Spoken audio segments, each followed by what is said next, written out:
Hi everyone, welcome back to the channel. If you're new here, I'm PPE and this is the Peso Pro episodes where we talk about money management tips and peso tricks. If you're looking for personal finance advice, you've come to the right place. You've probably heard about a million different pieces of advice from different gurus or just even in social media. If you ask your friends, there are a variety of different financial advice that you will come by, and some of them can be contradicting. So today, we're gonna focus on a few advice that most financial advisors or different gurus in the personal finance space, I think, tend to agree with.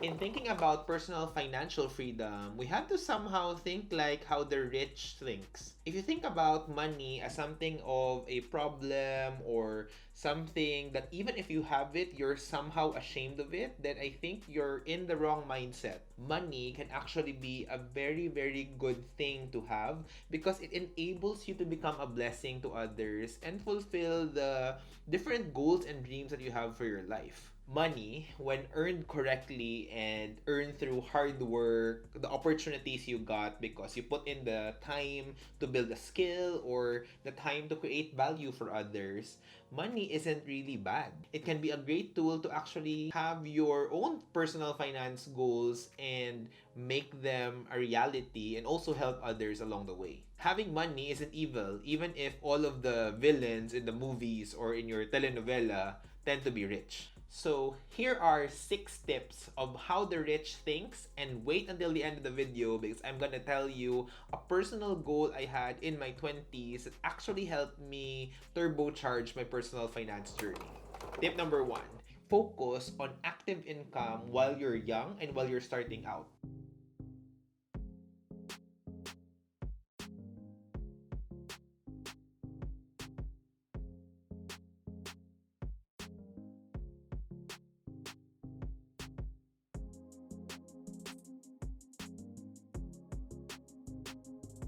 The thing about most people is we tend to get very, very obsessed about passive income at the start and try to fight for like maybe 1 or 1.5% higher interest rate from this bank to another bank. I've seen a lot of people online who say, oh, CIMB, for example, pulled their interest rates down to 2.5%, and now I have a new bank that offers 3.5%.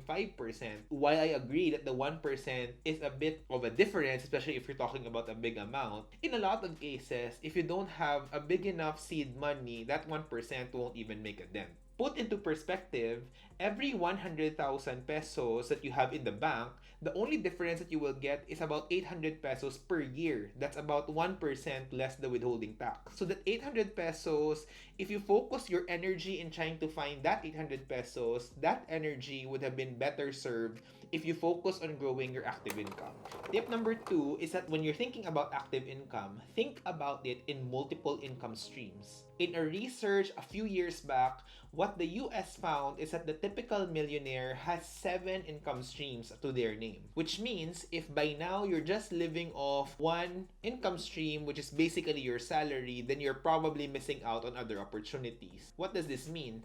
Well, you can focus on your salary by creating scale, adding more value, and hopefully get promoted or probably land a better job somewhere. You can also control other parts of your active life so that you can create more active income. These can be things like creating a course and selling that course, offering a service, buying and selling, you name it, the internet has it. Tip number 2 is thinking about multiple income sources. And if you haven't been thinking about that, then you haven't been thinking rich. Tip number 3 is being willing to spend money to make more money. Typically, what we have is the loss aversion mindset, which just really means that especially pag nakuha mo na yung pera, ayaw mo na siyang pakawalan. All of us have this mindset that once it's with us, we will try to keep it and safeguard it, which is also good, but it's also the reason why a lot of Filipinos tend to put money, even sizable amounts of money, in the bank account because they feel that once they've earned the money, it's better to actually keep it in a bank account and keep it safe. While that's true, especially the traditional banks, they will only give you a very measly amount of interest for the year while they earn money because they master rule number 3. In rule number three, you have to think about where should you put the money so that that money actually earns more money for you. This could mean putting it somewhere into an investment asset that earns, whether that's paper assets like stocks or bonds, real estate properties if you have the right amount of capital, or even other new platforms like Seed In, Flint, where they give you decent amount of interest over the time that you invest the money. All of these ideas should start to come into play when you're thinking about accumulating wealth for yourself. Don't be scared of letting go of the money that you've accumulated because that fear actually costs money. If you think about it, the moment you put something into the bank account and that bank account only gives you a 0.1, 0.2% interest per year, you're losing out to inflation, which as of this video is about 4% in the Philippines. Think about it, if you're earning much less than the inflation rate, then you're technically losing money. So the whole concept of keeping that money safe in a bank is actually false. Tip number four is not to fear debt. One of the most common and probably one of the more complex topics is how do we handle debt. The most common financial advice is to get rid of debt completely. And while I also adhere to that, especially for the high interest kinds of debt, like your credit card, a personal loan, or something that you borrowed off informally, especially for those na nangutang in cases where it's a payday loan or a sanla or a 5-6 type of loan transaction, all of those technically eat you up because they give you maybe on average 5% per month. Credit cards give 2% per month, but still very, very high. As a rule of thumb, anything that goes beyond 7 or 8% per year is expensive. So when you think about debt, debt is actually a tool that can build you multiple income streams, and this is what the rich actually does very good job with. Think about when BDO or some other big corporation issues bonds. They typically give you a rate like a 3 or 4% rate with you locking in that bond for the next 5 years. This is exactly how the rich get richer because while they lock in your amount and they raise several billions in bonds, they lock you in for say a 4% per year interest rate. That same money they can use to build new businesses, fund expansions, or even loan back to you at a higher interest rate. Just think about it. BDO when or any other bank when they issue a bond, they borrow money from you for 4% and then you go to their branch, apply for a car loan and they offer you to you at 8 to 10%. So that's how they earn money. If you fear that and if you're not able to control that to your advantage, then you're technically missing out. But for those who are advanced in their personal finance skills, this can actually be a very, very good proposition, especially if you're trying to build more sources of active income in the form of businesses or other opportunities that you can think of. We've talked about income and making that bigger over the last few four tips. The fifth tip is increasing your savings percentage rate.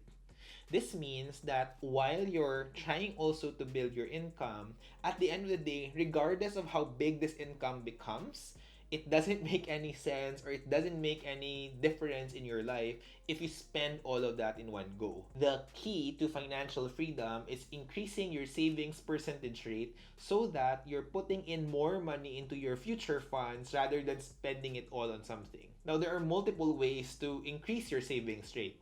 You can earn more and spend at the same rate. That should increase your savings rate.